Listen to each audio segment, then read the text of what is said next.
YS Sharmila గారు కాంగ్రెస్ పార్టీలో చేరి ఇప్పుడు ఏపీ రాజకీయాల్లో కీలకంగా మారిన విషయం తెలిసిందే. ఆమె మాట్లాడే ప్రతి మాట జగన్మోహన్ రెడ్డి గారిపై ఎక్కుపెట్టిన తూటాల్లా మారాయి.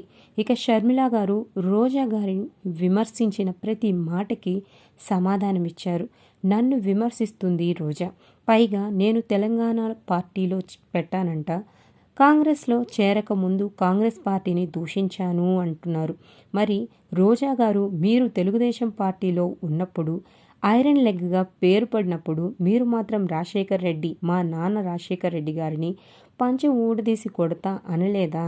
పైగా తెలంగాణ ప్రభుత్వం డబ్బులు ఇవ్వాలంట, అవి నేను తీసుకుని రావాలని చెప్తున్నారు. ఏమ్మా రోజా, నేను తీసుకుని వస్తే మీరు ఏమి గాడిదలు కాస్తారా? తెలంగాణ ప్రభుత్వంలో ఉన్నప్పుడు 5 ఏళ్ళు వారితో కూర్చొని నవ్వుకోకపోతే తీసుకురావచ్చు కదమ్మా, పైగా నన్ను అంటున్నావా అంటూ తీవ్ర విమర్శలు చేశారు రోజాపై షర్మిల గారు.